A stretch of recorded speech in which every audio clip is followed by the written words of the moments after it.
Sebelum ceritanya dimulai, silahkan tulis di kolom komentar dari daerah mana saja teman-teman yang menonton cerita ini. Jangan lupa like dan subscribe agar channel ini bisa semakin berkembang dan bisa mempersembahkan cerita yang lebih menarik lagi. Kebahagiaan terasa begitu penuh hingga nyaris meluap dari dadaku. Namaku Camilla, dan 2 minggu lalu aku resmi menjadi istri Abimanyu, seorang pria yang kuanggap sebagai jawaban atas semua doa-doaku. Dia tampan, tutur katanya lembut, dan perlakuannya padaku selalu istimewa. Puncak dari kebahagiaan ini adalah kepindahan kami hari ini. Karena promosi jabatan yang cemerlang, Abimanyu mengajakku untuk memulai hidup baru di rumah yang telah ia siapkan di sebuah kota kecil yang tenang, jauh dari hiruk-pikuk Jakarta. Aku menurut tanpa ragu, karena bagiku, rumah adalah dimanapun Abimanyu berada. Perjalanan berjam-jam yang melelahkan seolah terbayar lunas, saat mobil kami memasuki sebuah kompleks perumahan baru yang asri. Pepohonan rindang berjajar rapi di sepanjang jalan. Rumah kami berada di ujung jalan buntu, memberikannya privasi yang sempurna. Dari luar, rumah itu tampak persis seperti yang ada di foto yang ditunjukkan Abimanyu. Desain minimalis modern dengan sentuhan kayu hangat, halaman berumput hijau, dan sebuah garasi yang cukup untuk 2 mobil. Semua ini terasa seperti mimpi yang menjadi kenyataan. Selamat datang di istana kita, sayang, bisik Abimanyu di telingaku sambil membukakan pintu mobil. Senyumnya begitu tulus, membuat hatiku menghangat. Aku melangkah masuk dan napasku tertahan. Bagian dalamnya bahkan lebih menakjubkan daripada yang kubayangkan. Perabotan baru yang elegan tertata dengan apik. Sofa abu-abu empuk di ruang keluarga seolah memanggil untuk diduduki, dan sebuah televisi layar datar besar menempel di dinding. Dapur yang menyatu dengan ruang makan tampak berkilauan, dilengkapi peralatan canggih yang belum pernah kumiliki sebelumnya. Semua ini Abimanyu yang siapkan. Katanya, ini adalah hadiah pernikahan kami. Kamu suka? Tanyanya, memelukku dari belakang saat aku terpaku menatap interior rumah. Aku mengangguk cepat, terlalu bahagia untuk bisa berkata-kata. Suka? Aku sangat menyukainya, Mas. Ini sempurna. Apapun untukmu, jawabnya, mengecup puncak kepalaku. Hari pertama kami habiskan dengan menata barang-barang pribadi kami ke dalam lemari dan laci yang sudah tersedia. Semuanya terasa menyenangkan. Kami tertawa sambil merapikan pakaian, menyusun buku-buku di rak, dan memilih di mana akan meletakkan foto pernikahan kami. Abimanyu memasang foto besar kami di atas perapian palsu yang modern. Dalam foto itu, kami berdua tersenyum lebar, mata kami berbinar penuh cinta dan harapan. Melihatnya, aku merasa menjadi wanita paling beruntung di dunia. Namun, saat senja mulai turun dan semburat jingga di langit digantikan oleh kegelapan, aku mulai merasakan sesuatu yang aneh. Sebuah hawa dingin yang tipis merayap di kulitku, padahal pendingin ruangan tidak dinyalakan terlalu kencang. Awalnya kuabaikan, mungkin hanya efek kelelahan setelah perjalanan jauh dan berberes. Abimanyu pun sepertinya tidak merasakan apa-apa. Ia tampak bersemangat menyiapkan makan malam pertama kami di rumah baru. Malam itu, kami makan di meja makan yang indah. Abimanyu memesan makanan dari restoran terbaik di kota itu sebagai perayaan.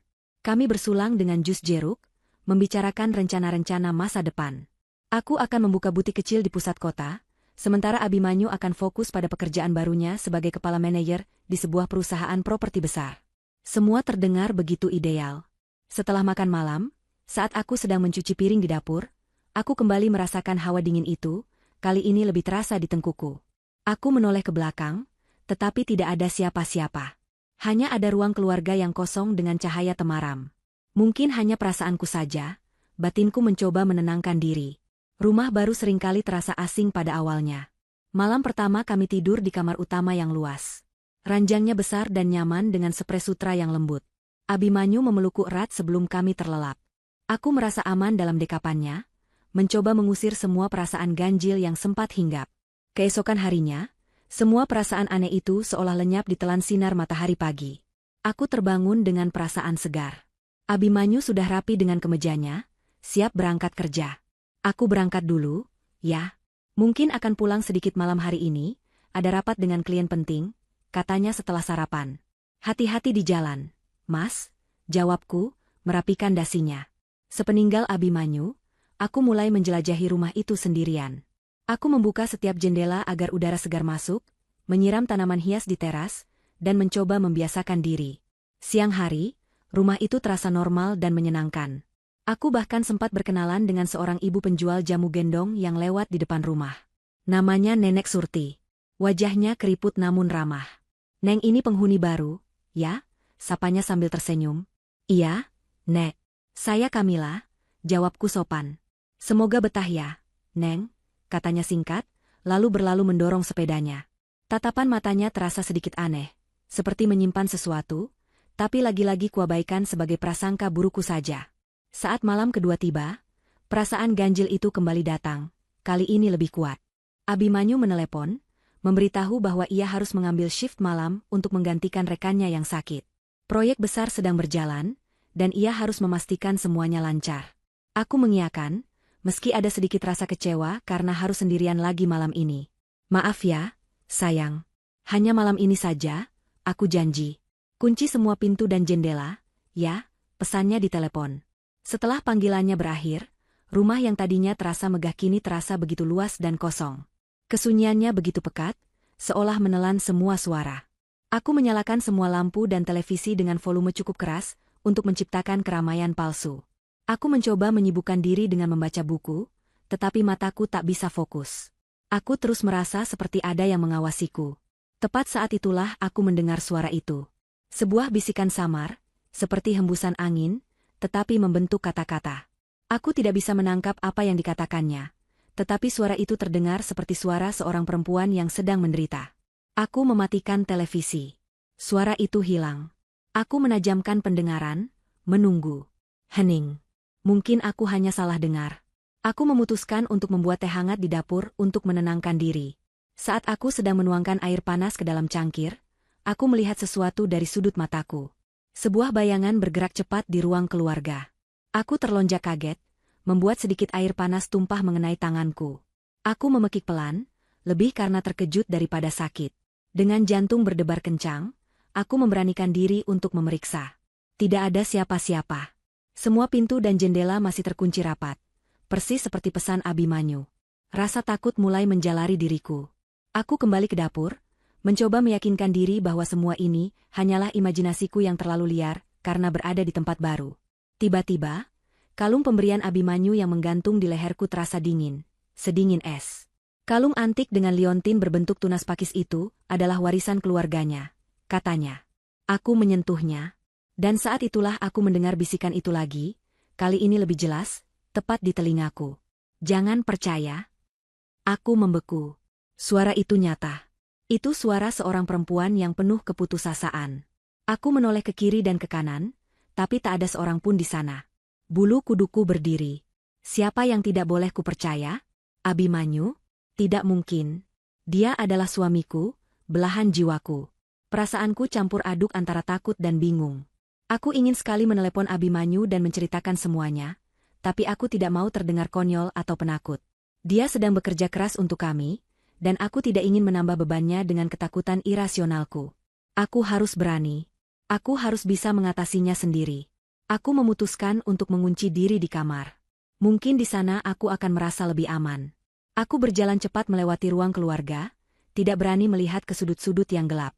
Saat aku hendak menaiki tangga, mataku tanpa sengaja melirik ke arah cermin besar yang tergantung di dinding ruang tamu. Untuk sesaat, aku melihat pantulan diriku tidak sendirian. Di belakangku, berdiri sesosok wanita dengan rambut panjang acak-acakan dan wajah pucat.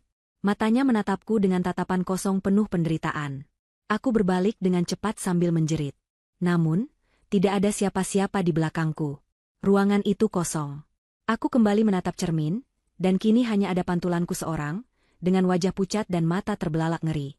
Napasku terengah-engah. Ini sudah keterlaluan. Ini bukan lagi imajinasi. Ada sesuatu yang salah dengan rumah ini. Sesuatu yang sangat salah. Aku berlari menaiki tangga, masuk ke dalam kamar, dan mengunci pintunya. Aku menyandarkan punggungku di pintu, tubuhku gemetar hebat. Aku memeluk diriku sendiri, mencoba mencari kehangatan di tengah hawa dingin yang terasa menusuk hingga ke tulang. Aku duduk di tepi ranjang, mencoba mengatur napas. Apa yang harus kulakukan? Haruskah aku keluar dari rumah ini sekarang juga? Tapi kemana aku harus pergi? Aku tidak punya siapa-siapa di kota ini. Semua ini terasa tidak nyata. Baru 2 hari aku di sini, dan rumah impianku sudah terasa seperti neraka. Tiba-tiba, di tengah kesunyian yang mencekam itu, aku mendengar suara ketukan di pintu depan. Pelan pada awalnya, lalu semakin cepat dan mendesak. Siapa yang datang malam-malam begini? Jantungku berdegup semakin kencang. Aku tidak berani bergerak. Ketukan itu terdengar lagi, kali ini lebih keras. Seolah orang di luar sana tahu aku ada di dalam dan sedang mendengarkan. Aku teringat pesan Abimanyu untuk tidak membuka pintu bagi siapapun. Tapi ketukan itu terdengar begitu panik. Setelah beberapa saat hening, aku memberanikan diri untuk mengintip dari jendela kamar yang menghadap ke teras depan. Di bawah cahaya lampu teras yang remang-remang, aku melihat sesosok tubuh kecil yang bungkuk. Dia mengenakan kebaya sederhana dan kain jarik. Aku mengenalinya. Dia adalah Nenek Surti, penjual jamu yang tadi siang kusapa. Wajahnya menengadah ke arah jendelaku, seolah ia tahu aku sedang memperhatikannya. Ekspresinya penuh dengan kepanikan. Melihat wajah Nenek Surti di luar sana, seharusnya membuatku sedikit lega. Setidaknya, itu adalah wajah yang kukenali, bukan sosok mengerikan seperti yang kulihat di cermin. Namun, kelegaan itu tidak datang. Sebaliknya, rasa takutku justru semakin menjadi-jadi saat melihat ekspresinya. Wajahnya yang biasanya dihiasi senyum ramah kini tampak tegang dan pucat pasi. Keringat dingin membasahi pelipisnya yang berkerut, berkilauan di bawah cahaya lampu teras. Matanya menatap lurus ke arah jendelaku dengan sorot yang mendesak, seolah ada bahaya besar yang sedang mengancam. Aku ragu-ragu. Haruskah aku turun dan membukakan pintu untuknya? Bagaimana jika ini adalah bagian dari hal aneh yang terjadi di rumah ini? Bagaimana jika dia bukanlah Nenek Surti yang asli? Berbagai pikiran buruk berkecamuk di kepalaku. Namun, ketukan di pintu itu terdengar lagi, kali ini disertai suaranya yang parau dan bergetar. Neng, Neng Kamila, buka pintunya, Neng, cepat. Suaranya terdengar tulus, dipenuhi ketakutan yang nyata. Sesuatu dalam diriku mengatakan bahwa kepanikan nenek ini bukanlah sebuah tipuan. Didorong oleh rasa penasaran yang akhirnya mengalahkan rasa takut, aku memutuskan untuk turun. Dengan langkah perlahan dan tanpa suara, aku menuruni tangga. Setiap anak tangga yang kuinjak terasa berderit, menambah ketegangan di udara. Aku berhenti sejenak di bawah, mencoba mendengarkan. Hening. Hanya suara detak jantungku sendiri yang terdengar begitu keras di telinga. Aku berjalan menuju pintu depan, mengintip dari lubang intip. Benar saja, itu Nenek Surti. Dia tampak gelisah, terus menoleh ke kiri dan ke kanan seolah takut ada yang melihatnya. Akhirnya, dengan tangan gemetar, aku membuka kunci pintu. Aku tidak membukanya lebar-lebar, hanya sedikit celah untuk berbicara. Nenek, ada apa malam-malam begini? Tanyaku dengan suara pelan. Nenek Surti tidak membuang waktu. Begitu pintu terbuka, ia langsung maju dan menatapku lekat-lekat. Napasnya terengah-engah. Cepat pergi dari rumah ini sebelum suamimu pulang. Neng, katanya dengan suara mendesak, nyaris berbisik. Ikuti aku sekarang. Akan kutunjukkan sesuatu dari rumahku. Waktunya hampir habis. Aku tertegun. Kata-katanya begitu tiba-tiba dan tidak masuk akal. Pergi dari rumahku sendiri? Sebelum suamiku pulang? Apa maksudnya? Tapi kenapa? Nek, apa yang terjadi? Tanyaku bingung. Tidak ada waktu untuk menjelaskan di sini. Tempat ini tidak aman. Jawabnya, matanya bergerak liar mengamati sekeliling. Tiba-tiba, matanya terpaku pada kalung dengan liontin tunas pakis yang kukenakan. Ekspresinya berubah drastis. Kepanikan di wajahnya bercampur dengan rasa syok dan duka yang mendalam, seolah ia baru saja melihat hantu. Lepaskan kalung itu, Neng. Cepat, perintahnya dengan nada yang lebih keras dari sebelumnya. Tangannya yang keriput terulur ke arah leherku. Itu bukan pelindungmu, itu adalah penandamu. Aku semakin bingung. Penanda? Apa maksudnya? Namun, cara Nenek Surti menatap kalung itu, dengan kengerian yang begitu nyata, membuatku merinding. Tanpa pikir panjang, aku menurut. Jari-jariku yang gemetar kesulitan membuka pengait kalung itu. Nenek Surti membantuku dengan sigap. Begitu kalung itu terlepas dari leherku, sebuah kejadian aneh terjadi. Lampu di teras berkedip kencang, dan untuk sepersekian detik, aku melihat ilusi di sekitarku goyah. Dinding rumah yang tadinya tampak kokoh dan baru dicat, sekejap terlihat lapuk dengan cat yang mengelupas. Pintu kayu yang berat di hadapanku tampak usang dan retak. Semua itu terjadi begitu cepat, seperti kilatan cahaya, sebelum semuanya kembali normal. Jantungku serasa berhenti berdetak. Aku menatap Nenek Surti dengan mata terbelalak. Dia balas menatapku, mengangguk seolah berkata, "Lihat, apa yang kukatakan itu benar." "Ayo, Neng, sekarang," desaknya lagi, menarik tanganku dengan lembut namun tegas. Aku tidak bisa berpikir jernih. Otakku seolah lumpuh. Semua kejadian malam ini, bisikan-bisikan aneh, bayangan di cermin, dan sekarang ilusi rumah yang berkedip, semuanya terasa saling berhubungan. Dan Nenek Surti, entah bagaimana, tampaknya mengetahui apa yang sedang terjadi. Rasa takut pada hal-hal gaib di rumah ini, akhirnya terkalahkan oleh rasa penasaran untuk mengetahui kebenaran. Aku harus tahu apa yang sebenarnya terjadi. Tanpa mengambil apapun kecuali ponselku, aku melangkah keluar dari rumah impianku yang kini terasa seperti jebakan. Aku bahkan tidak sempat mengunci pintunya kembali. Aku hanya mengikuti langkah Nenek Surti yang cepat menyusuri jalanan kompleks yang gelap dan sepi. Rumahnya ternyata tidak jauh. Hanya berjarak 3 rumah dari tempat tinggalku, tetapi bangunannya sangat kontras. Jika rumahku adalah simbol kemewahan modern, rumah Nenek Surti adalah sebuah bangunan tua yang sederhana, terbuat dari kayu, dengan halaman kecil yang ditanami berbagai macam tanaman herbal. Nenek Surti membawaku masuk, bukan lewat pintu depan, melainkan lewat pintu samping yang langsung menuju ke dapurnya. Aroma jamu dan rempah-rempah yang kuat langsung menyambutku. Dapurnya kecil dan remang-remang, hanya diterangi oleh satu bohlam kuning. Perabotannya sudah tua, tetapi semuanya tampak bersih dan terawat. "Duduk dulu, Neng. Minumlah ini agar tenang," katanya sambil menyodorkan segelas air putih hangat. Aku menerimanya dengan tangan yang masih gemetar. Aku duduk di sebuah kursi kayu yang sudah goyang, mencoba mengatur napasku. Pikiranku masih kacau. "Nenek, tolong jelaskan padaku. Apa yang sebenarnya terjadi? Rumah itu, kenapa tadi aku melihatnya berubah?" tanyaku dengan suara parau. Nenek Surti tidak langsung menjawab. Ia berjalan menuju sebuah jendela kecil di sudut dapurnya. Jendela itu tidak memiliki kaca, hanya teralis kayu sederhana. Dari jendela itu, rumahku terlihat dengan jelas, berdiri megah di bawah sinar bulan. "Lihatlah rumahmu dari sini, Neng," kata Nenek Surti dengan suara yang berat. Aku bangkit dari kursi dan berjalan mendekati jendela itu. Awalnya, aku tidak melihat sesuatu yang aneh. Itu adalah rumahku, rumah baru yang indah, dengan lampu teras yang masih menyala. Aku menatap Nenek Surti dengan bingung. "Fokuskan pandanganmu. Kosongkan pikiranmu dari apa yang kamu kira kamu tahu. Lihat dengan hatimu, bukan hanya dengan matamu," bisiknya. Aku tidak mengerti maksudnya, tetapi aku mencobanya. Aku kembali menatap rumah itu, mencoba melihat melampaui fasadnya yang sempurna. Aku menarik napas dalam-dalam, mencoba merasakan apa yang dikatakan Nenek Surti. Perlahan tapi pasti, pemandangan di hadapanku mulai berubah.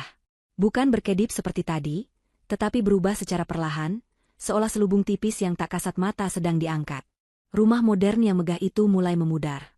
Dindingnya yang putih bersih berubah menjadi kusam dan ditumbuhi lumut. Jendela-jendela kacanya yang besar retak dan pecah. Atapnya yang kokoh tampak bolong di beberapa bagian. Halaman rumputnya yang hijau terawat berubah menjadi semak belukar liar yang tinggi dan tak terurus. Napasku tercekat di tenggorokan. Tubuhku membeku. Aku mengucek mataku berkali-kali, berharap ini hanyalah halusinasi akibat kelelahan dan stres. Tetapi tidak. Pemandangan itu tetap sama. Rumah yang kulihat sekarang adalah sebuah bangunan tua yang sudah lama ditinggalkan, sebuah reruntuhan angker yang memancarkan aura gelap dan kesedihan yang mendalam. Tidak ada lagi lampu yang menyala.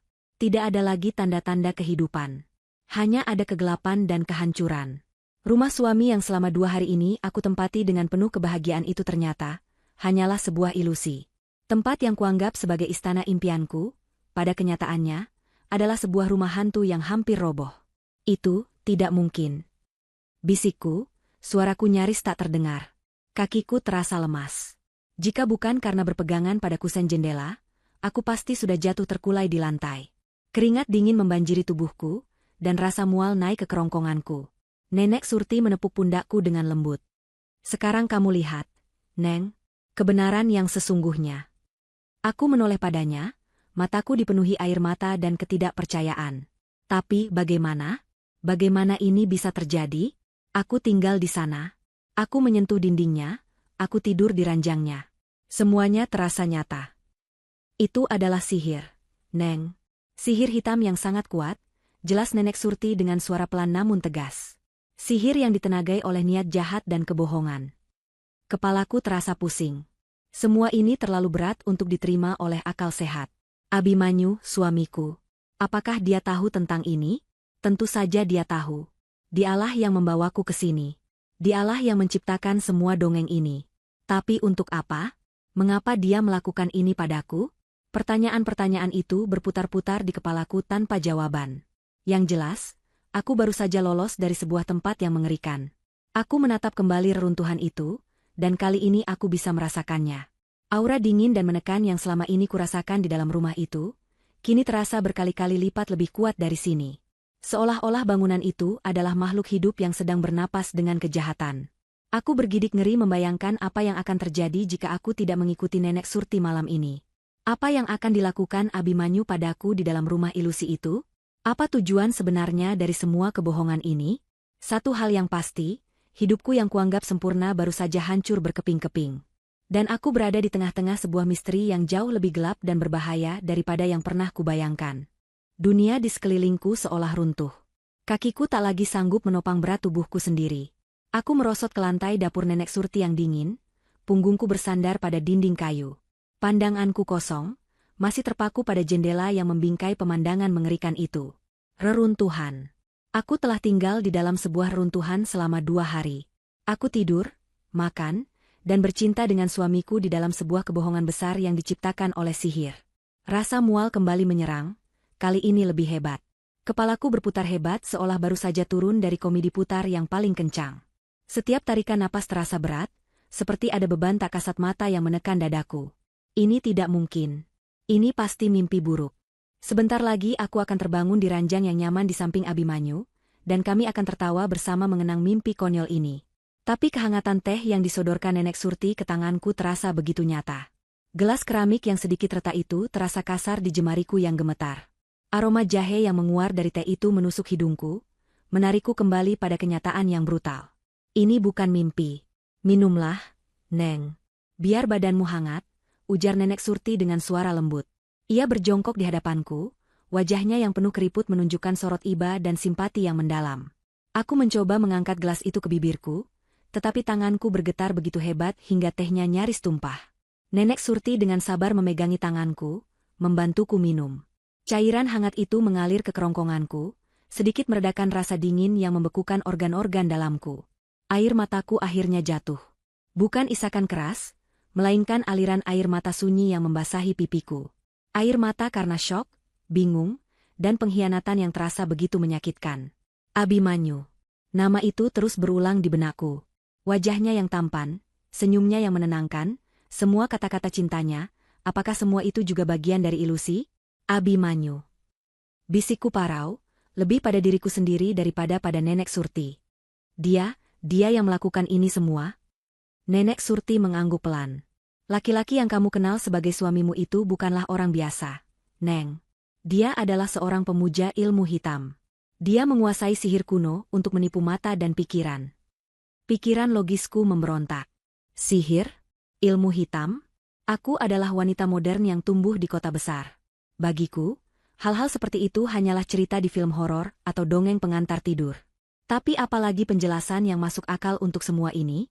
Bagaimana mungkin sebuah runtuhan bisa tampak seperti istana mewah? Bagaimana mungkin aku bisa menyentuh perabotan yang sebenarnya tidak ada? Tapi kenapa? Nek? Untuk apa dia melakukan ini? Kenapa dia menipuku? Tanyaku, suaraku bergetar menahan isak. Setiap kejahatan besar selalu didasari oleh keinginan yang besar pula. Neng. Kekayaan, kekuasaan, atau sesuatu yang lebih gelap dari itu? Jawab Nenek Surti. Matanya menerawang seolah mengingat sesuatu dari masa lalu yang kelam. Dan untuk mendapatkan semua itu, dia membutuhkan sesuatu. Sesuatu yang sangat berharga. Sesuatu? Apa itu? Nenek Surti menatapku lekat. Pengorbanan. Satu kata itu terasa seperti sambaran petir. Pengorbanan. Tumbal. Istilah-istilah mengerikan yang sering kudengar dalam cerita-cerita pesugihan kini terasa begitu dekat dan nyata. Tubuhku kembali gemetar. Apakah aku yang akan dijadikan pengorbanan itu? Aku? Tanyaku terbata-bata. Nenek Surti tidak menjawab, tetapi sorot matanya yang penuh duka sudah lebih dari cukup sebagai jawaban. Ya, akulah tumbalnya. Itulah mengapa Abimanyu menikahiku. Itulah mengapa dia membawaku ke tempat terpencil ini, ke dalam rumah ilusinya. Bukan untuk memulai hidup baru yang bahagia, melainkan untuk mengakhiri hidupku demi ambisinya. Rasa sakit karena pengkhianatan itu menghunjam jantungku begitu dalam, jauh lebih menyakitkan daripada rasa takut itu sendiri. Aku teringat kembali semua kenangan manis bersamanya. Saat pertama kali kami bertemu di sebuah kafe, saat dia melamarku di bawah hujan, saat dia mengucapkan janji suci di hadapan Tuhan. Apakah tidak ada sedikit pun ketulusan dalam semua itu? Apakah semua cintanya hanya sebuah sandiwara besar untuk memuluskan rencananya? Aku membenamkan wajahku di kedua telapak tanganku, membiarkan isak tangis yang sejak tadi kutahan akhirnya pecah. Aku menangisi pernikahanku yang ternyata palsu. Aku menangisi cintaku yang ternyata hanya dimanfaatkan. Aku menangisi nasibku yang begitu mengerikan. Nenek Surti hanya diam, membiarkanku mengeluarkan semua kesedihan itu sambil terus mengelus punggungku, memberikan kekuatan dalam diam. Setelah beberapa lama, tangisku mereda, menyisakan kelelahan yang luar biasa. Kepalaku terasa kosong, tetapi anehnya, pikiranku mulai bisa bekerja kembali. Rasa sedih dan putus asa itu perlahan mulai tergantikan oleh sebuah emosi baru yang membara, kemarahan. Aku marah pada Abimanyu. Aku marah karena telah dibodohi sedemikian rupa. Dia tidak akan mendapatkan apa yang dia mau, desisku dengan suara serak. Aku mengangkat wajahku, menatap Nenek Surti dengan sorot mata yang berbeda. Sorot mata yang tidak lagi dipenuhi ketakutan, melainkan secercah perlawanan. Aku tidak akan membiarkan diriku menjadi korbannya. Sebuah senyum tipis tersungging di bibir Nenek Surti. Nenek tahu kamu kuat, Neng. Nenek sudah melihatnya sejak pertama kali bertemu denganmu tadi siang. Tapi aku tidak mengerti, Nek. Kenapa harus aku? Dari sekian banyak wanita di dunia ini, kenapa dia memilihku? Pertanyaan itu adalah inti dari segalanya. Aku bukanlah wanita kaya raya yang hartanya bisa diincar. Aku juga bukan berasal dari keluarga terpandang. Aku hanyalah seorang gadis biasa. Pasti ada alasan lain yang lebih spesifik. Nenek Surti menghela napas panjang. Ia bangkit dan berjalan menuju sebuah lemari kayu tua. Ia membukanya dan mengeluarkan sebuah kotak kecil yang sudah usang. Ia kembali duduk di hadapanku dan meletakkan kotak itu di antara kami. Seperti yang nenek katakan tadi, Neng, ujarnya sambil membuka kotak itu perlahan. Suamimu memilihmu bukan karena kebetulan. Di dalam kotak itu, ada beberapa lembar foto yang sudah menguning dan selembar kain batik kecil yang warnanya sudah pudar. Nenek Surti mengambil salah satu foto dan memberikannya padaku. Foto itu adalah potret seorang gadis muda yang cantik dengan senyum yang manis. Usianya mungkin tidak jauh berbeda dariku. Siapa ini, Nek? Dia adik nenek. Namanya Dahlia, jawab Nenek Surti, suaranya bergetar menahan emosi. Dia adalah korban pertama dari laki-laki itu, bertahun-tahun yang lalu. Dia membawanya ke rumah itu, sama seperti dia membawamu. Dengan janji-janji manis yang sama. Dan setelah itu, Dahlia tidak pernah kembali. Aku menatap foto itu dengan nanar. Gadis malang ini mengalami nasib yang sama denganku, tetapi dia tidak seberuntung diriku. Dia tidak memiliki seseorang seperti Nenek Surti yang datang untuk memperingatkannya. Rasa marahku pada Abimanyu semakin berkobar, kini bercampur dengan rasa iba pada korban-korban tak berdosa lainnya. Nenek, maafkan aku, ucapku tulus. Nenek Surti menggeleng pelan. Bukan salahmu, Neng. Sejak Dahlia menghilang, Nenek sudah mengabdikan sisa hidup Nenek untuk mengawasi rumah itu. Nenek tahu ada kekuatan jahat di sana, tapi Nenek tidak bisa berbuat apa-apa. Ilusinya terlalu kuat, hanya bisa dilihat oleh mereka yang memiliki mata batin, atau oleh mereka yang sudah tahu kebenarannya. Nenek sudah mencoba melapor polisi, tapi mereka hanya menganggap Nenek gila. Jadi Nenek sudah tahu sejak awal? Nenek tahu akan ada korban-korban lain. Dan benar saja, setiap beberapa tahun, laki-laki itu akan membawa seorang wanita baru. Semuanya berakhir dengan cara yang sama. Mereka menghilang tanpa jejak. Lanjutnya, matanya berkaca-kaca. Nenek hanya bisa berdoa, menunggu saat yang tepat, menunggu seseorang yang mungkin bisa menghentikannya. Ia kemudian menatapku dengan intensitas yang membuatku sedikit gugup. Dan kemudian, kamu datang, Neng. Saat Nenek melihatmu tadi siang, ada sesuatu yang berbeda darimu. Ada sebuah energi, sebuah cahaya kecil yang tidak dimiliki oleh korban-korban sebelumnya. Saat itulah Nenek sadar, kamu mungkin bukan hanya korban berikutnya. Kamu mungkin adalah jawabannya. Aku tidak mengerti apa yang dimaksud Nenek Surti. Energi? Cahaya? Aku tidak merasa memiliki sesuatu yang istimewa. Tapi kata-katanya menanamkan sebuah harapan kecil di dalam hatiku yang sudah porak-poranda. Rumah itu tidak nyata, bisikku, mencoba memahami kembali inti dari semua kengerian ini. Benar. Dan suamimu, dia memilihmu bukan karena kebetulan. Nenek Surti mengulangi kata-katanya yang tadi, kini dengan penekanan yang lebih dalam. Dia tahu siapa kamu, Neng. Bahkan saat kamu sendiri tidak menyadarinya. Pernyataan itu menggantung di udara, penuh dengan misteri. Aku bukan dipilih secara acak. Abimanyu tahu siapa aku. Kalimat itu menyiratkan bahwa identitasku, asal-usulku, memiliki sebuah makna yang sangat penting dalam rencana jahatnya. Tapi apa? Siapa aku sebenarnya? Aku hanyalah Kamila, seorang desainer grafis dari Jakarta, seorang yatim piatu yang dibesarkan oleh bibiku. Tidak ada yang istimewa dari latar belakangku. Setidaknya, itulah yang ku ketahui selama ini. Nenek Surti mengambil napas dalam-dalam, seolah hendak memulai sebuah kisah panjang yang telah ia pendam selama bertahun-tahun. Ia mengambil kembali foto adiknya dan menyimpannya kembali ke dalam kotak dengan penuh hormat. Matanya menatapku, bukan lagi dengan iba, melainkan dengan keseriusan seorang guru yang akan mewariskan sebuah pengetahuan penting. Untuk mengerti kenapa dia memilihmu, kamu harus tahu kisah tanah ini, Neng, mulainya. Kisah yang jauh lebih tua daripada kita berdua. Kisah tentang dua garis keturunan yang takdirnya saling terikat oleh permusuhan abadi. Aku mendengarkan dengan saksama, menyerap setiap kata-katanya. Semua rasa lelah dan kantukku lenyap, digantikan oleh kebutuhan mendesak untuk mengetahui kebenaran.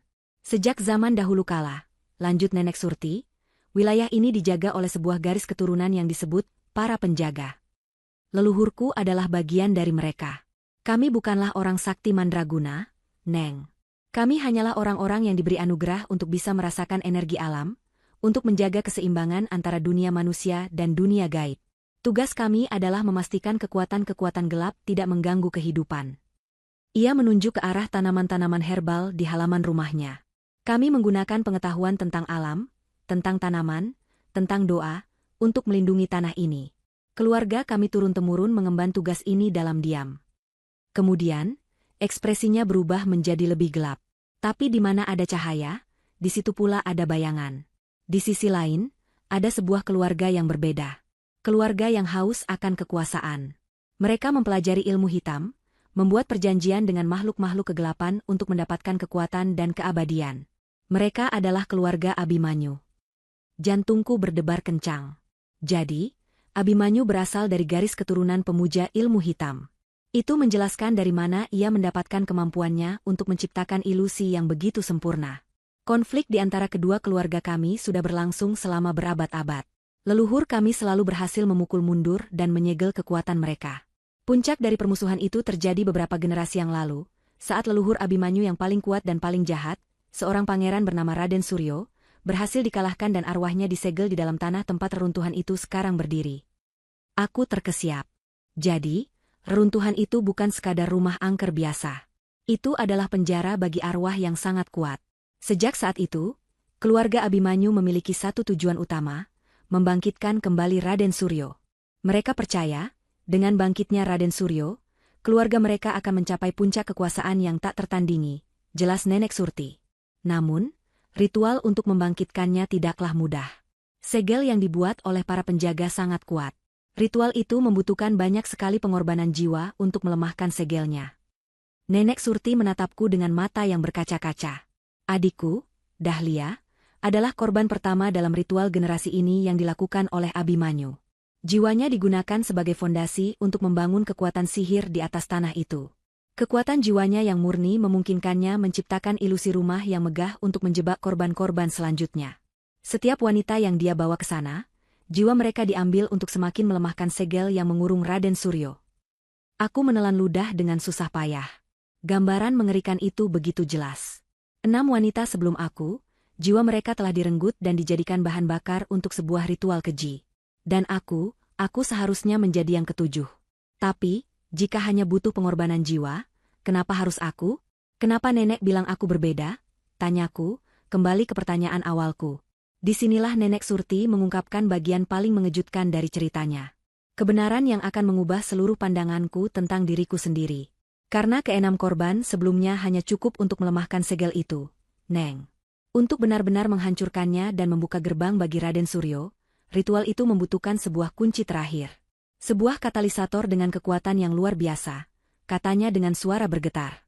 Ritual itu membutuhkan energi kehidupan murni dari tetes darah terakhir garis keturunan, para penjaga. Aku membeku. Waktu seolah berhenti berputar. Kata-katanya menggema di telingaku. Tetes darah terakhir garis keturunan para penjaga. Nenek, apa maksudnya? Bisikku, meskipun jauh di dalam hatiku aku sudah bisa menebak jawabannya. Nenek Surti mengulurkan tangannya dan menyentuh punggung tanganku. Keluargamu, Neng. Keluarga Kamilah. Beberapa generasi yang lalu, kakek buyutmu memutuskan untuk meninggalkan kehidupan sebagai penjaga. Dia membawa keluarganya pindah ke kota besar, berharap bisa hidup normal dan melindungi anak cucunya dari takdir yang berbahaya ini. Seiring berjalannya waktu, pengetahuan itu hilang. Kalian melupakan siapa diri kalian sebenarnya. Tapi darah tidak pernah lupa. Aku seorang penjaga, tanyaku tak percaya. Kamulah keturunan terakhir itu, Neng. Darah di tubuhmu adalah kunci yang dicari Abimanyu selama ini. Itulah mengapa dia tidak memilihmu secara acak. Dia pasti sudah menyelidiki silsilahmu, memburumu, dan merencanakan segalanya dengan sangat teliti untuk bisa menikahimu. Cintanya, perhatiannya, semua itu adalah bagian dari rencana besarnya untuk membawamu ke altar pengorbanan. Sebuah kesadaran yang dingin dan tajam menusukku. Semuanya kini masuk akal. Perasaan dejavu saat pertama kali tiba. Kemampuanku merasakan hawa dingin dan bisikan-bisikan gaib di rumah itu. Semua itu bukan karena aku penakut, melainkan karena darah penjaga di dalam diriku secara naluriah merasakan energi jahat yang begitu pekat. Aku bukanlah korban biasa, aku adalah target utama. Lalu kalung itu, tanyaku, teringat pada liontin tunas pakis. Itu adalah kalung milik Dahlia, adikku, jawab Nenek Surti lirih. Abimanyu mencurinya darinya. Simbol tunas pakis sebenarnya adalah lambang kuno keluarga penjaga. Ironis, bukan? Abimanyu menggunakan simbol pelindung sebagai penanda untuk korbannya. Kalung itu, setelah dialiri sihir gelap, berfungsi untuk memfokuskan kekuatan ilusi rumah itu hanya padamu. Sekaligus, menandai, jiwamu agar siap untuk dipanen saat ritual puncak tiba. Aku bergidik ngeri. Benda yang kuanggap sebagai simbol cinta dari suamiku ternyata adalah belenggu gaib. Kapan-kapan ritual itu akan dilakukan? Tanyaku, takut mendengar jawabannya.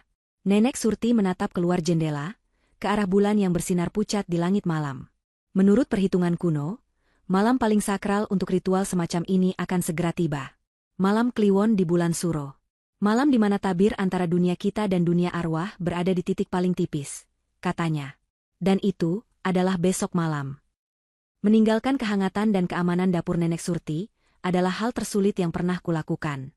Setiap langkah kembali menuju rumah ilusi itu terasa seperti berjalan menuju tiang gantungan. Udara malam yang dingin terasa menusuk, tetapi hawa dingin di dalam hatiku jauh lebih membekukan. Aku harus kembali. Aku harus memainkan peran sebagai Kamila yang naif dan penuh cinta, istri yang tidak tahu apa-apa. Ini adalah satu-satunya cara agar Abimanyu tidak curiga. Jika dia tahu aku sudah mengetahui kebenarannya, dia mungkin akan mempercepat ritualnya. Aku tidak boleh gagal.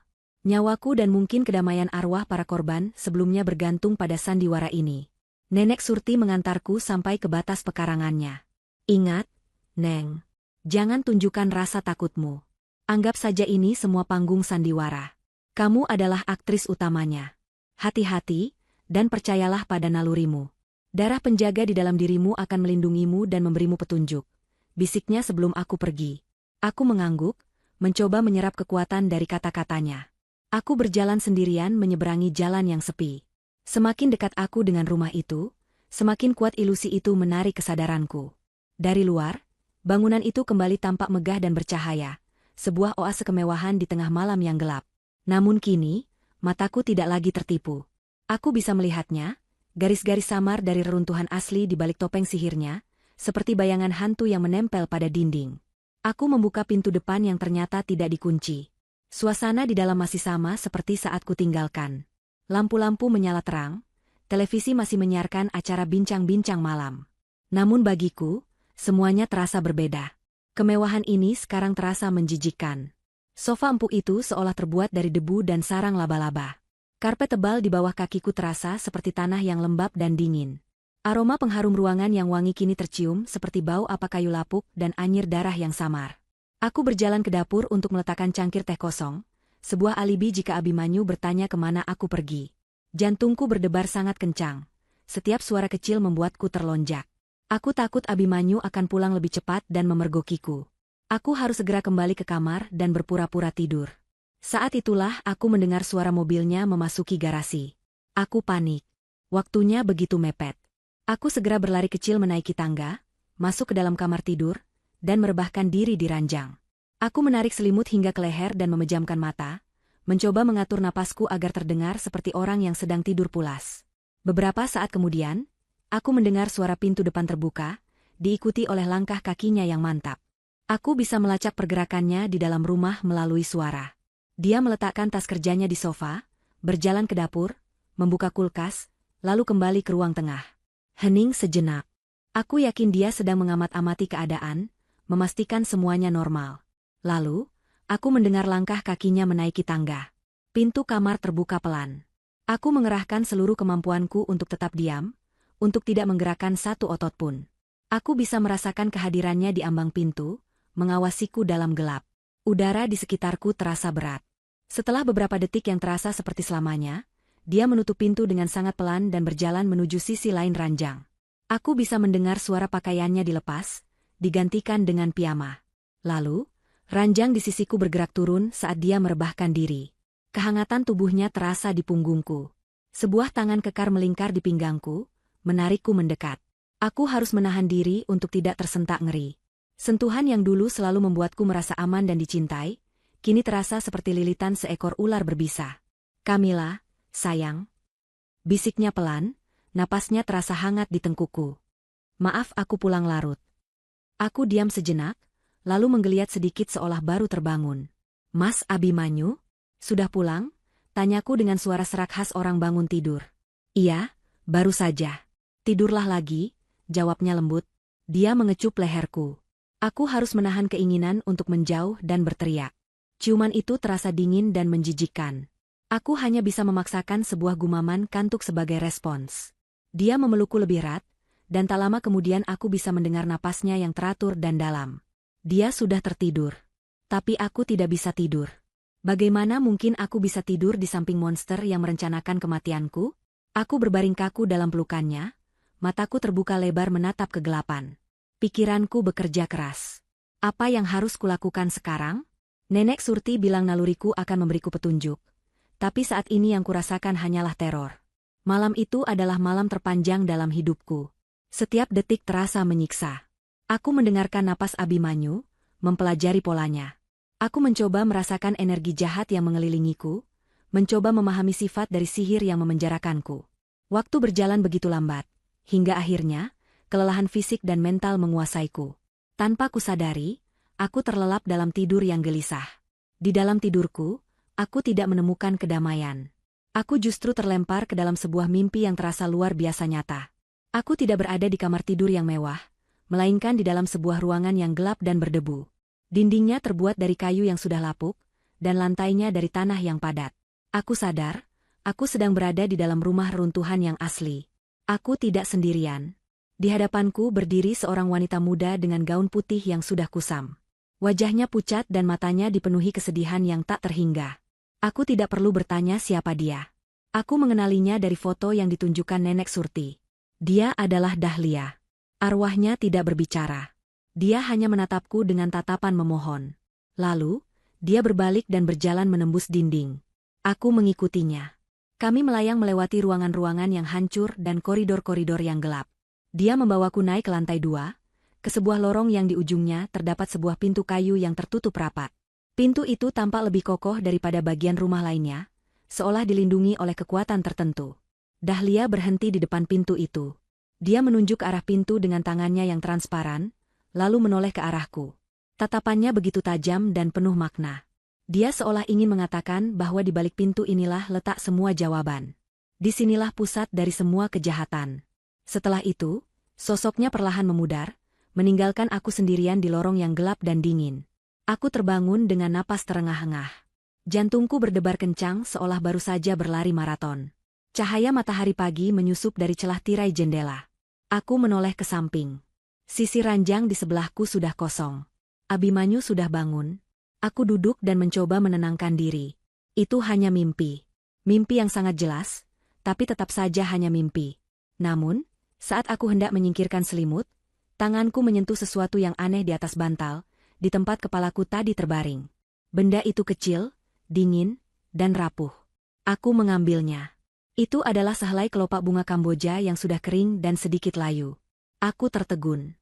Tidak ada pohon Kamboja di sekitar rumah ini.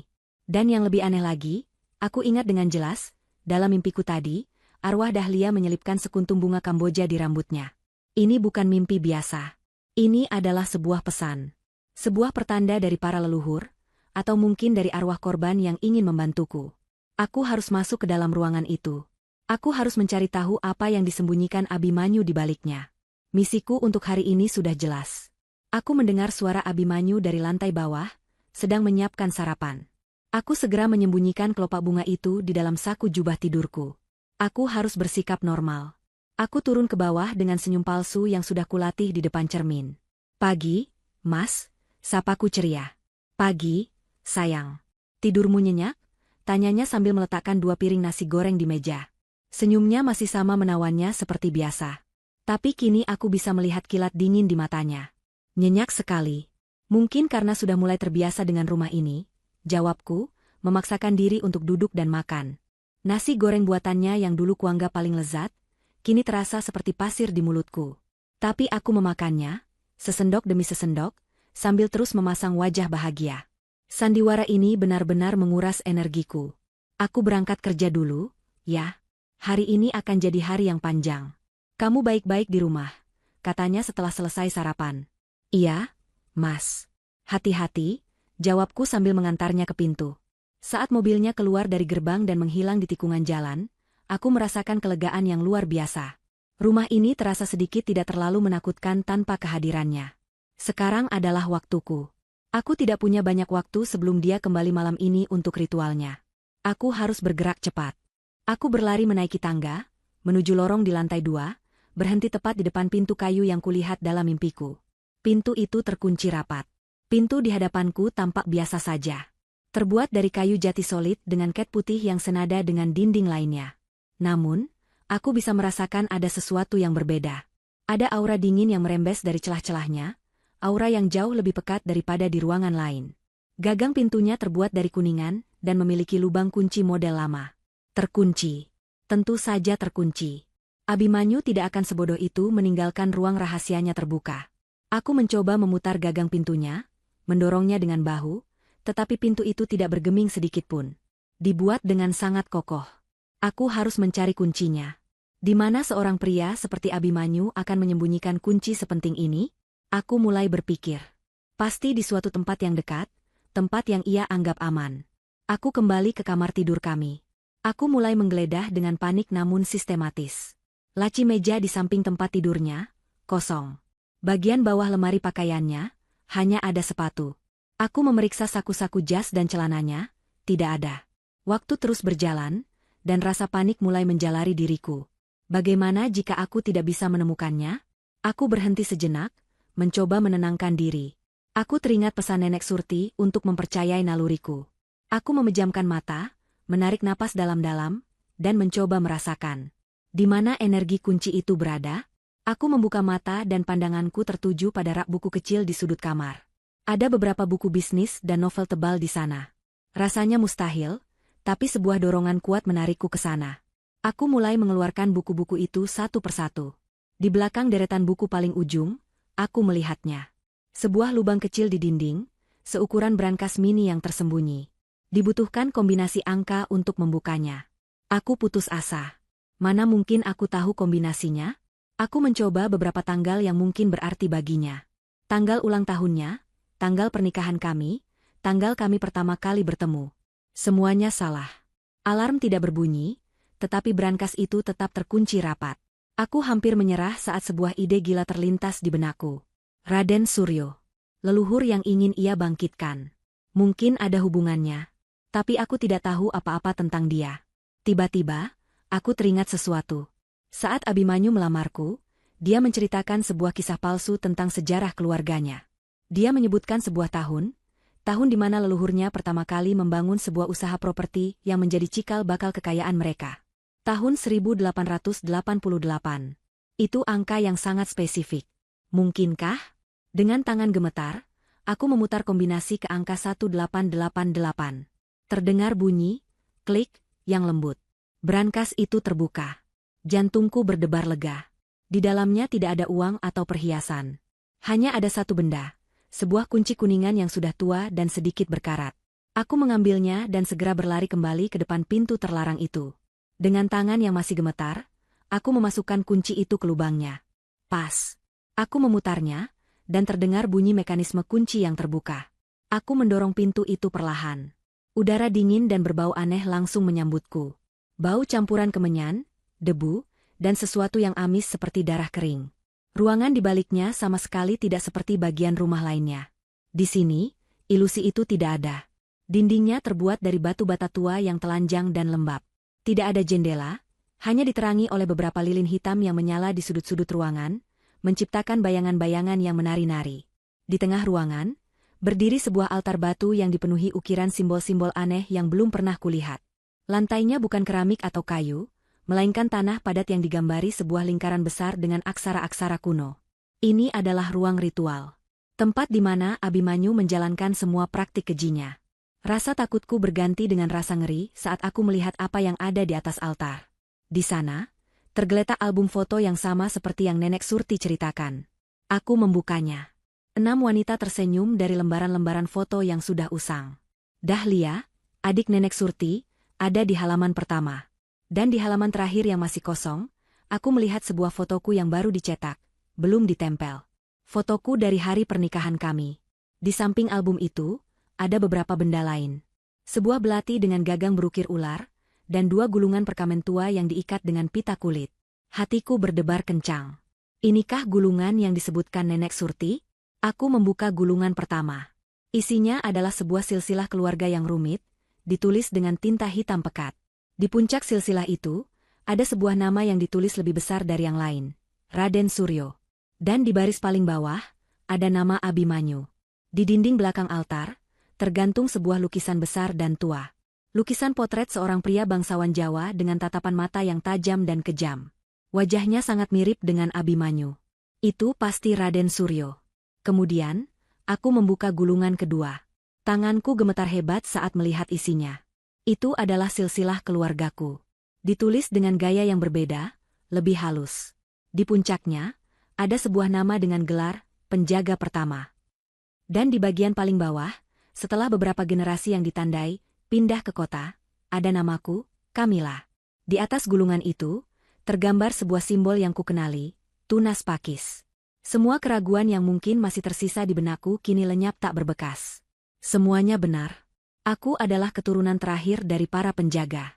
Abimanyu menikahiku bukan hanya untuk menjadikanku tumbal, tetapi untuk memusnahkan garis keturunan musuh bebuyutan keluarganya untuk selamanya, sambil menggunakan darahku sebagai kunci untuk membangkitkan leluhurnya. Pengkhianatan ini begitu dalam dan terencana, melintasi generasi.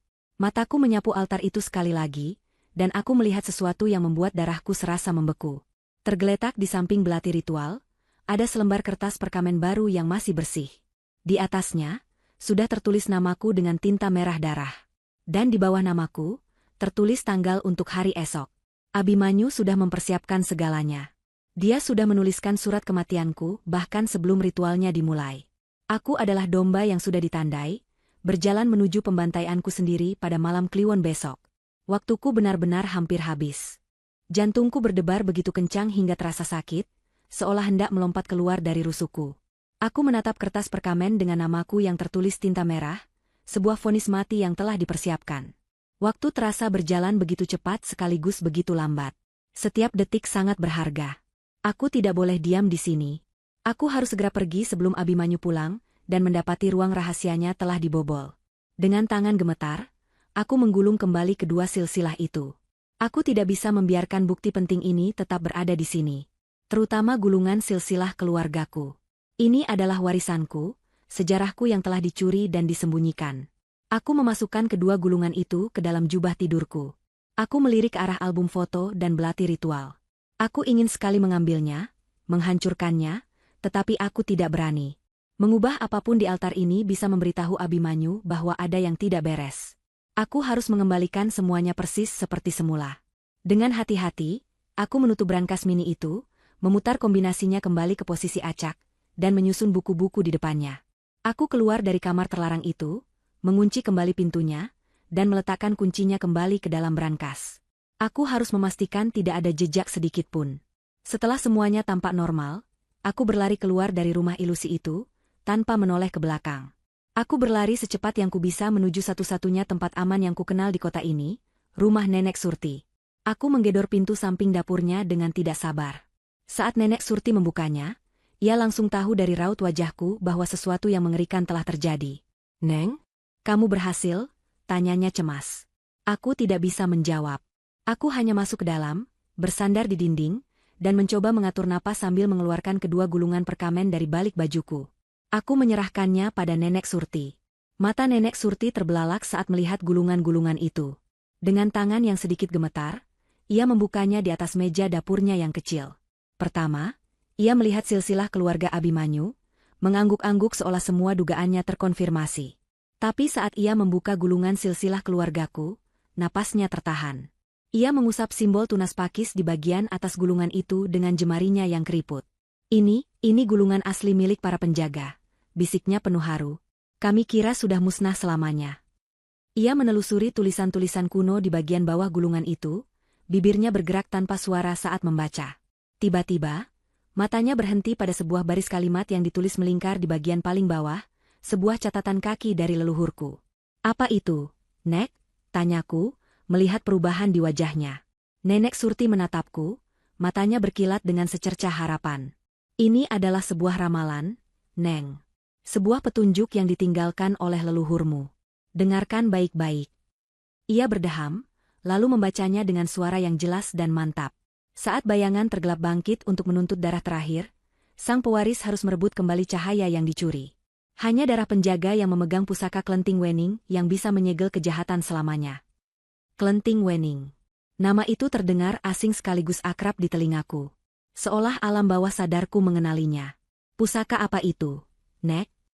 "Itu adalah pusaka terkuat milik keluarga penjaga," jelas Nenek Surti, semangatnya mulai bangkit. Klenting Wening secara harfiah berarti, guci kecil yang bening. Itu adalah sebuah guci tanah liat kecil yang memiliki kekuatan untuk menyerap dan menetralkan sihir hitam sekuat apapun. Kami pikir pusaka itu hilang dicuri bersamaan dengan terbunuhnya adikku, Dahlia. Sebuah kepingan puzzle langsung terpasang di benakku. Mimpiku semalam. Arwah Dahlia. Dia tidak hanya menunjukkan kamar terlarang itu. Ada detail lain yang sempat kuabaikan. "Nenek," kataku cepat. Dalam mimpiku, arwah Dahlia tidak berhenti di depan kamar itu. Setelah menunjuk ke arah pintu, dia membawaku ke halaman belakang. Ke sebuah pohon Kamboja tua yang berdiri di sudut pekarangan. Mata Nenek Surti melebar. Pohon Kamboja? Pohon itu sudah ada di sana bahkan sebelum rumah itu dibangun. Itu adalah tempat favorit Dahlia saat kami masih kecil. Mungkin dia meninggalkan petunjuk di sana. "Ayo, Neng. Kita harus memeriksanya." Kami tidak membuang waktu. Berbekal sebuah cangkul kecil dan lampu minyak, kami menyelinap keluar dari rumah Nenek Surti menuju halaman belakang reruntuhan. Malam semakin larut, dan aura di sekitar reruntuhan terasa semakin menekan dan jahat. Kami harus bergerak cepat dan tanpa suara. Pohon Kamboja itu berdiri tegak di sudut pekarangan, tampak menua dan keramat di bawah sinar bulan. Bunga-bunganya yang putih seolah bersinar dalam kegelapan. Sesuai dengan petunjuk dalam mimpiku, kami mulai menggali di bawah akar pohonnya yang besar dan menonjol. Tanah di situ gembur dan mudah digali. Setelah beberapa saat, cangkul kami membentur sesuatu yang keras. Bukan batu. Kami berdua berlutut, membersihkan tanah dengan tangan kami. Jantungku berdebar kencang. Apakah ini pusakanya? Namun, yang kami temukan bukanlah sebuah guci kecil, melainkan sebuah kotak kayu yang sudah lapuk. Dengan napas tertahan, Nenek Surti membukanya. Isi di dalamnya membuat kami berdua terdiam dalam kengerian dan duka yang mendalam. Tulang belulang manusia yang sudah rapuh, tersusun tidak beraturan. Sebuah tengkorak kecil menatap kosong ke arah langit malam. Itu adalah jenazah Dahlia. Abimanyu bahkan tidak menguburkannya dengan layak. Dia hanya membuangnya di dalam sebuah kotak seperti sampah. Nenek Surti tidak menangis. Wajahnya mengeras, dipenuhi oleh kebencian dan tekad yang membara. Ia mengusap tengkorak itu dengan lembut, seolah mengucapkan selamat tinggal untuk yang terakhir kalinya.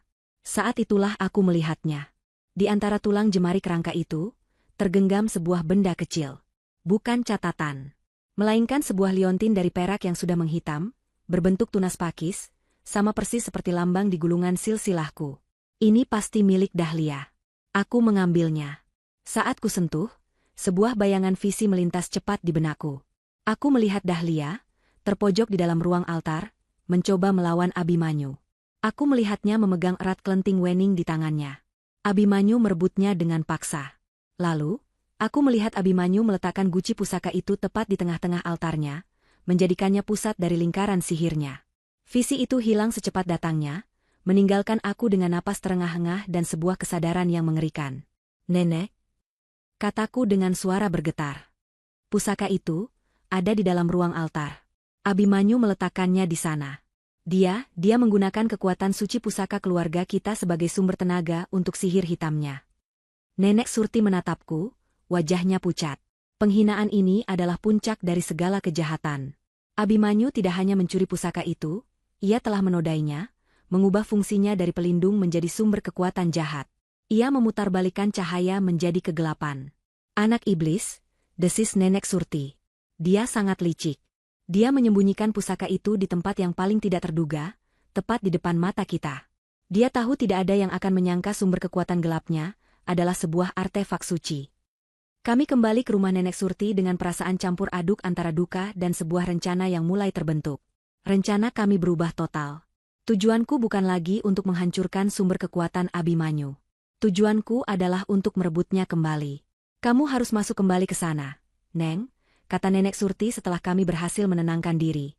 Saat dia memulai ritualnya besok malam, saat itulah pertahanannya akan sedikit melemah, karena dia harus memfokuskan seluruh energinya. "Kamu harus masuk ke ruang altar itu dan mengambil kembali kelenting wening." "Tapi bagaimana, Nek?" "Dia akan menjaganya dengan ketat. Dan pasti ada hodam atau penjaga gaibnya di sana," kataku cemas. Nenek Surti mengambil sebuah kantung kain kecil dari lemarinya. "Ini adalah garam ruat yang sudah nenek doakan selama bertahun-tahun. Taburkan ini untuk membuat pelindung sementara. Dan ini..." Ia mengeluarkan sebilah keris kecil dari dalam kotak kayunya, bilahnya lurus dan tampak sangat tua. "Ini adalah satu-satunya peninggalan keluarga penjaga yang berhasil nenek selamatkan. Namanya Kiai Penegas. Jangan gunakan untuk menyerang Abimanyu secara langsung.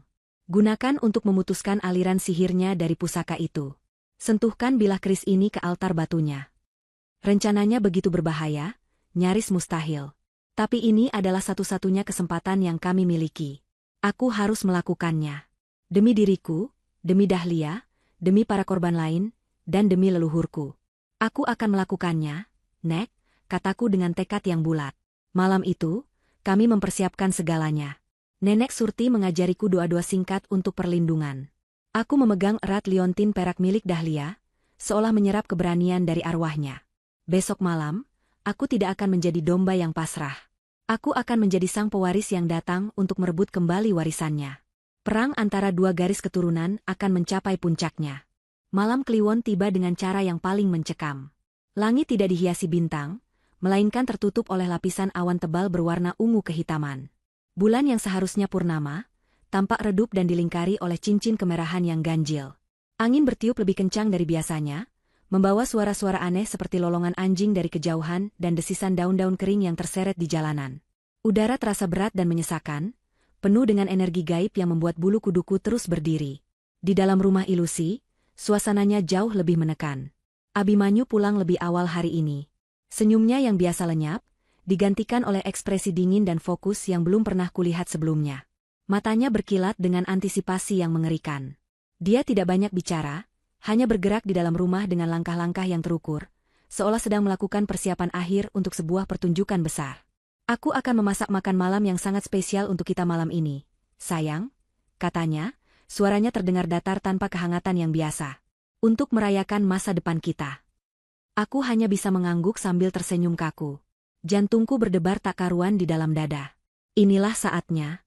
Panggung sandiwara ini akan segera mencapai babak finalnya. Aku harus memainkan peranku dengan sempurna. Dia menyajikan makan malam di meja makan kami yang megah. Steak dengan saus jamur dan kentang panggang, makanan favoritku. Dia juga menuangkan anggur merah ke dalam 2 gelas kristal. Semuanya tampak normal dan romantis di permukaan, tetapi aku tahu ini adalah jamuan terakhirku. "Makanlah. Kamu harus punya banyak tenaga untuk malam ini," ujarnya, matanya menatapku dengan tajam. Aku memaksakan diri untuk menelan beberapa potong steak. Rasanya seperti arang di mulutku. Aku terus mengobrol ringan, membicarakan hal-hal sepele untuk mengalihkan perhatiannya, sementara pikiranku bekerja keras menyusun strategi. Kantung berisi garam ruat dan keris kecil, kiai penegas, yang dibungkus kain sudah kusembunyikan di balik karet pinggang gaunku. Setelah makan, Abimanyu mengangkat gelas anggurnya. Sebuah bersulang, katanya. Untuk awal yang baru. Inilah momen yang paling krusial. Aku tahu gelas anggurku sudah dicampur dengan obat tidur dosis tinggi. Aku mengangkat gelasku, menyentuhkannya dengan gelasnya sambil tersenyum. Untuk kita, balasku. Saat dia mulai minum, aku melakukan gerakan yang sudah kulatih berulang kali dalam pikiranku. Aku berpura-pura batu kecil, menggunakan momen itu untuk dengan cepat menukar letak gelasku dengan gelasnya yang sudah hampir kosong saat ia meletakkannya di meja untuk sesaat. Gerakannya begitu cepat dan mulus. Aku bahkan tidak yakin apakah aku berhasil. Tapi aku harus yakin. Aku mengangkat gelasku yang sekarang berisi sisa anggurnya dan meminumnya hingga tetes terakhir. Wah, anggurnya enak sekali, Mas, kataku. Abimanyu tersenyum puas. Senyum seekor pemangsa yang yakin mangsanya sudah masuk perangkap. Dia menghabiskan anggur di gelas yang sekarang ada di depannya, gelas yang berisi obat tidur untukku. Kami duduk diam selama beberapa menit. Aku mulai berpura-pura menguap, mengeluh kepalaku terasa berat. Mas, aku ngantuk sekali. Kataku dengan suara yang dibuat-buat lemah. Aku menyandarkan kepalaku di meja. Tidurlah, sayang. Sebentar lagi kamu akan bangun di dunia yang baru, bisiknya. Aku bisa melihat dari sudut mataku, efek obat tidur mulai bekerja padanya juga. Gerakannya sedikit melambat, matanya sedikit sayu. Tapi tekadnya begitu kuat hingga ia berhasil melawannya. Aku membiarkan tubuhku terkulai lemas, berpura-pura jatuh pingsan. Abimanyu bangkit dari kursinya. Dia tidak menyeretku seperti yang kubayangkan. Dengan sisa-sisa kekuatannya, ia justru mengangkat tubuhku ke dalam gendongannya. Ada sebuah kelembutan yang ganjil dalam caranya membawaku, sebuah tindakan terakhir dari sandiwara cintanya yang keji. Dia membawaku menaiki tangga. Aku membiarkan kepalaku terkulai di bahunya, mataku terpejam rapat, tetapi seluruh indraku waspada. Dia membuka pintu kamar terlarang itu. Udara dingin yang menusuk dan bau kemenyan yang pekat langsung menerpa wajahku. Sambil tetap berpura-pura tidak sadarkan diri, aku mengintip dari balik bulu mataku. Ruangan itu telah berubah. Puluhan lilin hitam menyala, menerangi setiap sudut. Lingkaran sihir di lantai seolah bersinar dengan cahaya merah redup dari dalam tanah. Dan di tengah altar, aku melihatnya. Kelenting Wening. Guci tanah liat kecil itu tampak biasa saja, tetapi dikelilingi oleh aura gelap yang berdenyut-denyut. Pusaka keluargaku sedang menangis dalam penyiksaan. Abimanyu meletakkan tubuhku dengan hati-hati di tengah-tengah lingkaran sihir. Punggungku terasa dingin menyentuh lantai tanah yang padat. Dia kemudian berdiri di depan altar, membelakangiku. Dia mulai membacakan mantra-mantra dengan bahasa kuno yang serak dan tidak kumengerti. Suaranya bergema di ruangan kecil itu, membuat dinding-dinding seolah bergetar. Ruangan itu menjadi semakin dingin. Bayangan-bayangan dari lilin mulai menari-nari dengan liar, membentuk sosok-sosok mengerikan di dinding. Aku bisa merasakan energi jahat berkumpul, ditarik dari segala penjuru, terpusat pada altar dan pada diriku. Inilah saatnya ritual dimulai. Inilah saat pertahanannya berada di titik terlemah. Dengan gerakan yang sangat perlahan, aku membuka mataku. Aku mengeluarkan kantung garam dari balik gaunku. Abimanyu masih sibuk dengan mantranya, suaranya semakin keras dan menggelegar. Dia mengangkat belati ritualnya tinggi-tinggi, siap untuk melakukan pengorbanan. Aku harus bergerak sekarang. Dengan mengerahkan seluruh sisa tenagaku, aku bangkit duduk. Suara gerakanku yang tiba-tiba membuat Abimanyu berhenti mengucapkan mantranya. Ritualnya terganggu. Dia berbalik dengan perlahan. Wajahnya yang kulihat bukan lagi wajah tampan suamiku. Matanya bersinar merah padam, kulitnya tampak pucat dan urat-urat hitam menonjol di leher dan pelipisnya. Dia tidak lagi tersenyum. Bibirnya menyeringai, memperlihatkan gigi yang tampak lebih runcing dari biasanya. Dia sedang dalam proses menyalurkan kekuatan Raden Suryo ke dalam dirinya. "Kau masih sadar?" desisnya, suaranya kini berat dan bergaung, seolah ada dua suara yang berbicara bersamaan dari mulutnya. Aku tidak menjawab. Aku hanya menatapnya dengan kebencian, tanganku menggenggam erat kantung garam. Pertarungan akhir telah dimulai. Darah penjaga akan melawan darah pemuja kegelapan. Seringai di wajah Abimanyu yang bukan lagi Abimanyu melebar, memperlihatkan kebiadaban murni. "Jadi domba kecil ini punya taring," desisnya, suaranya yang bergaung memenuhi ruangan. Kau pikir kau bisa menghentikan takdir yang telah ditulis selama berabad-abad hanya dengan keberanian bodohmu. Dia mengambil langkah pertama ke arahku, keluar dari area altar.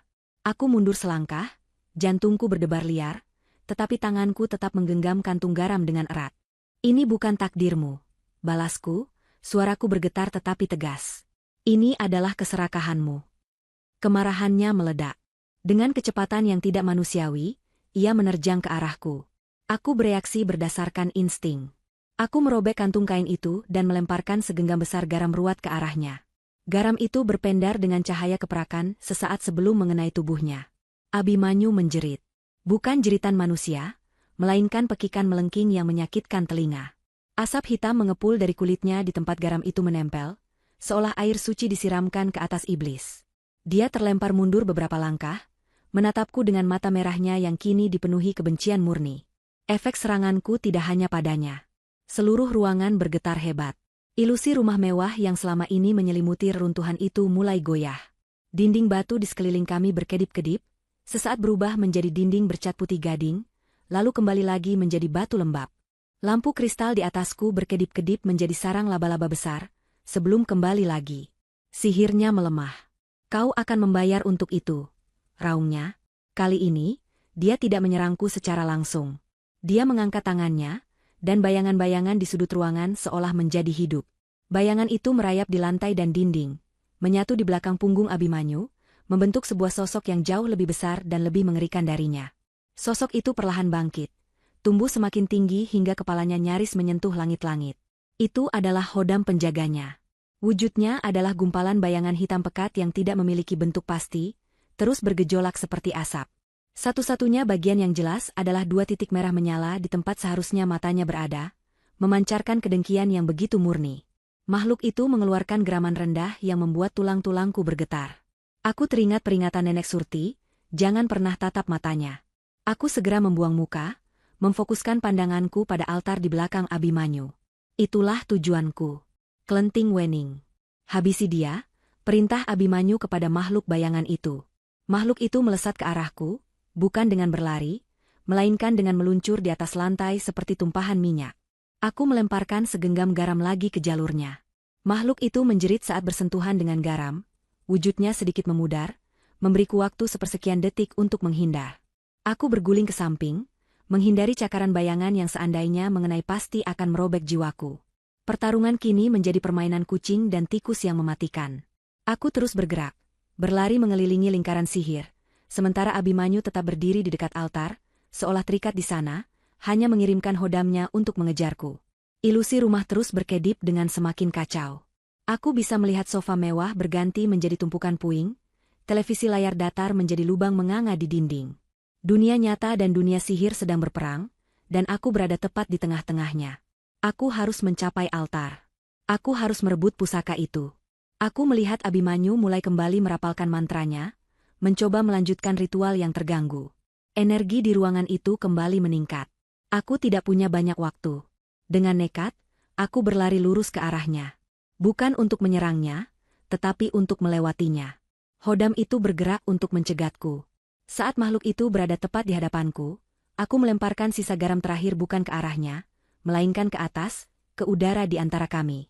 Hujan garam berpendar itu membuatnya ragu sejenak, memberiku celah yang kubutuhkan. Aku melompat melewati tumpukan puing yang sesaat lalu adalah sebuah meja kopi, dan mendarat di dalam lingkaran sihir, hanya beberapa langkah dari altar. Bodoh, teriak Abimanyu, terkejut dengan tindakanku. Lingkaran ini adalah pusat kekuatannya. Seharusnya tidak ada yang bisa masuk ke dalamnya. Tapi darah penjaga di dalam diriku seolah memberiku semacam kekebalan. Aku tidak memedulikannya. Aku mengeluarkan keris kecil, kiai penegas, dari balik gaunku. Bilahnya yang tua tampak bersinar dengan cahaya redup di tengah kegelapan ruang ritual. Sesuai instruksi Nenek Surti, aku tidak mengarahkannya pada Abimanyu. Dengan sekuat tenaga, aku menghunjamkan ujung bilah keris itu ke permukaan altar batu. Tidak. Pekikan Abimanyu dan hodamnya terdengar bersamaan saat bilah keris itu menyentuh batu. Percikan api biru menyambar dari titik kontak, dan sebuah gelombang kejut energi yang tak terlihat meledak ke segala arah. Aliran sihir hitam yang selama ini disedot oleh altar dari Klenting Wening terputus. Lingkaran sihir di lantai yang tadinya bersinar merah padam, kini meredup dan mati. Hodam bayangan itu menjerit kesakitan, wujudnya bergejolak liar seolah akan hancur.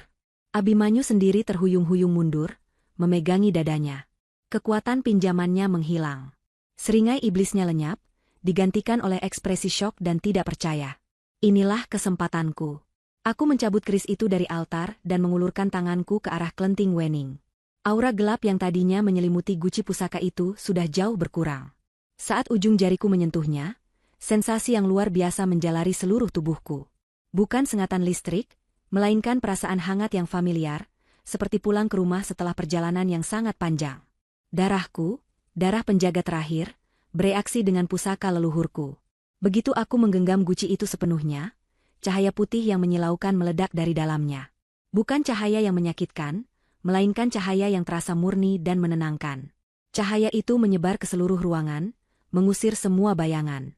Ilusi rumah mewah hancur total untuk terakhir kalinya, menampakkan wujud asli reruntuhan yang menyedihkan di sekitar kami. Semua sisa-sisa sihir hitam Abimanyu lenyap dalam sekejap, dibersihkan oleh kekuatan suci pusaka yang telah bebas. Saat cahaya itu meredup, suasana di ruangan itu telah berubah. Tidak ada lagi energi menekan. Hanya ada keheningan yang aneh. Abimanyu menatapku dengan mata manusianya yang kini dipenuhi ketakutan. Dia tidak lagi memiliki kekuatan. Dia hanyalah seorang pria biasa yang terpojok. Namun, kengerian baginya belum berakhir. Hodam bayangan itu, yang kini tidak lagi terikat oleh perjanjian sihir, berbalik perlahan. Matanya yang merah kini tidak lagi menatapku, melainkan tertuju pada mantan tuannya. Perjanjiannya gagal, dan dalam aturan dunia gaib, kegagalan seperti itu menuntut bayaran yang sangat mahal. Makhluk itu tidak lagi melihat Abimanyu sebagai tuan, melainkan sebagai sumber energi yang lezat untuk disantap. Tidak, jangan, aku tuanmu, pekik Abimanyu, mundur ketakutan hingga punggungnya menabrak dinding reruntuhan. Hodam itu tidak mendengarkan. Ia meluncur ke arah Abimanyu, wujud bayangannya menyelimuti tubuh pria itu. Jeritan ngeri Abimanyu adalah suara terakhir yang keluar dari mulutnya sebelum ia sepenuhnya ditelan oleh kegelapan.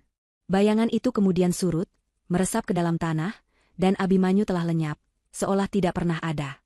Namun, karma untuknya belum selesai. Saat hodam itu menghilang, lantai tanah di tengah ruangan mulai bergetar. Perlahan tapi pasti, dari dalam tanah muncul sosok-sosok transparan. 6 wanita dengan gaun kusam, wajah mereka pucat tetapi kini damai.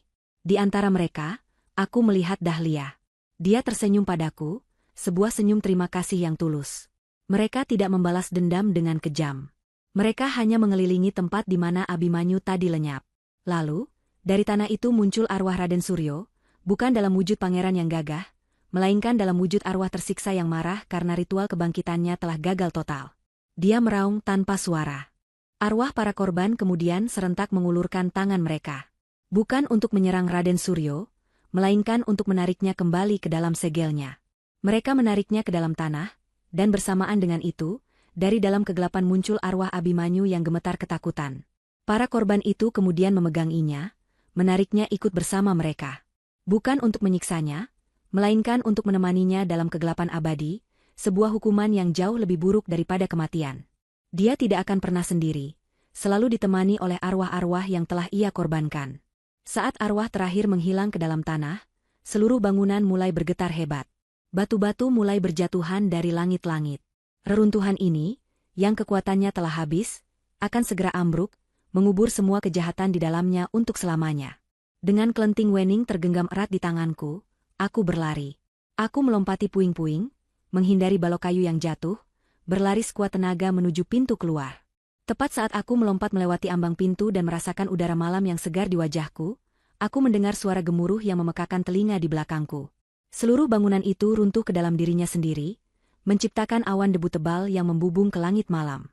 Aku jatuh berlutut di atas rumput liar, terbatuk-batuk karena debu. Aku berhasil. Aku selamat.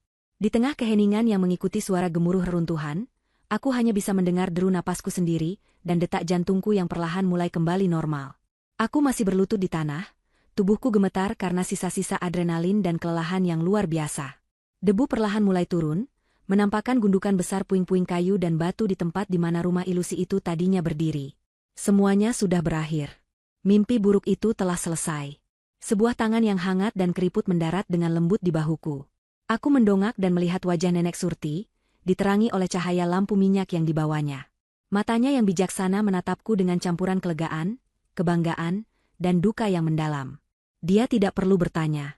Dia tahu aku telah berhasil. Aku tidak bisa berkata-kata. Aku hanya bangkit dan memeluknya erat.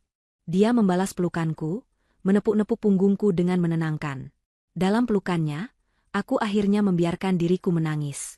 Bukan lagi tangisan ketakutan atau kesedihan, melainkan tangisan kelegaan. Tangisan seorang prajurit setelah memenangkan pertempuran yang mustahil. Sudah selesai, Neng. Semuanya sudah selesai, bisik Nenek Surti. Kamu berhasil. Kamu telah memenuhi takdirmu. Kami berdiri di sana untuk waktu yang lama, memandangi tumpukan puing yang menjadi kuburan bagi Abimanyu dan semua kejahatannya. Aku masih menggenggam kelenting wening di tanganku. Guci kecil itu kini terasa hangat dan berdenyut dengan energi yang tenang dan damai. Di kejauhan, ufuk timur mulai memancarkan semburat cahaya keemasan.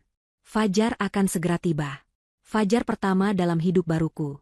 Keesokan harinya, berita tentang bangunan tua yang roboh di ujung kompleks perumahan itu menjadi pembicaraan di seluruh kota. Polisi datang, memasang garis polisi, dan melakukan penyelidikan singkat.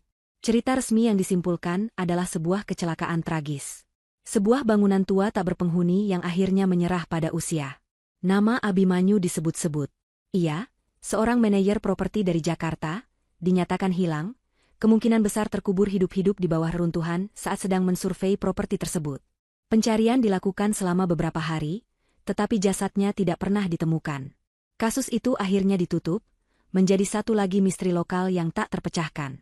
Aku dan Nenek Surti tidak pernah mengatakan kebenaran yang sesungguhnya kepada siapapun. Siapa yang akan percaya? Kami membiarkan dunia memiliki ceritanya sendiri. Sementara kami memiliki kebenaran kami. Beberapa hari setelah kejadian itu, di bawah pohon Kamboja tua yang menjadi saksi bisu, kami mengadakan sebuah upacara kecil. Bukan untuk Abimanyu, tetapi untuk Dahlia dan keenam wanita lainnya. Kami tidak bisa memberikan mereka pemakaman yang layak, tetapi kami menaburkan bunga 7 rupa dan memanjatkan doa, meminta agar arwah mereka akhirnya menemukan kedamaian sejati. Saat aku meletakkan seikat bunga melati di atas tanah, aku merasakan hembusan angin sejuk yang lembut menerpa wajahku, seolah mereka mengucapkan terima kasih. Aku tidak kembali ke Jakarta. Kota besar itu tidak lagi terasa seperti rumah. Semua kenangan tentang Abimanyu di sana kini terasa tercemar. Di sini, di kota kecil ini, aku telah menemukan diriku yang sebenarnya. Aku memutuskan untuk tinggal. Aku menjual semua asetku di Jakarta dan menggunakan uangnya untuk membeli rumah Nenek Surti dan tanah di sekitarnya. Waktu berjalan. Tahun-tahun berlalu. Luka di hatiku perlahan sembuh, meninggalkan bekas luka yang tidak akan pernah hilang, tetapi juga menjadi pengingat akan kekuatan yang tidak pernah kuduga kumiliki. Aku tidak lagi melihat diriku sebagai korban. Aku adalah seorang penyintas. Seorang pewaris. Seorang penjaga. Bersama Nenek Surti, aku mewujudkan sebuah mimpi baru. Kami membangun sebuah tempat di atas tanah itu. Bukan rumah mewah, melainkan sebuah pondok sederhana yang asri, dikelilingi oleh taman herbal yang subur. Kami menamainya Pondok Dahlia, sebuah rumah singgah dan pusat penyembuhan bagi para wanita yang melarikan diri dari kekerasan dan keputusasaan. Di sini, kami tidak hanya menawarkan tempat berlindung. Nenek Surti mewariskan semua pengetahuan jamu dan pengobatan tradisionalnya kepadaku. Aku, dengan latar belakangku di dunia modern, menggabungkannya dengan sesi konseling dan pemberdayaan. Kami mengajari para wanita itu untuk menemukan kembali kekuatan mereka, sama seperti aku telah menemukan kekuatanku. Pondok Dahlia menjadi sebuah suara harapan kecil di kota itu. Aku tidak pernah menikah lagi. Cintaku kini tercurah untuk merawat para wanita yang datang ke pondok kami, dan menjaga warisan leluhurku. Kelenting wening kusimpan di tempat yang aman, di sebuah altar kecil di kamarku, menjadi pengingat abadi akan tugasku. Aku telah menerima takdirku, bukan sebagai beban, tetapi sebagai sebuah anugerah.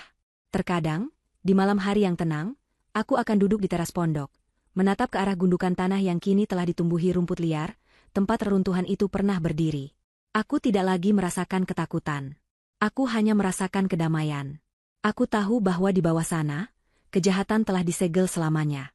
Dan di atas sini, di dunia orang hidup, seorang penjaga baru sedang berjaga, memastikan fajar selalu datang setelah malam yang paling gelap sekalipun. Namaku Kamila, dan ini adalah kisahku. Kisah tentang bagaimana aku kehilangan segalanya, hanya untuk menemukan diriku yang sejati. Diriku yang sejati. Diriku yang sejati. Diriku yang sejati. Diriku yang sejati. Diriku yang sejati.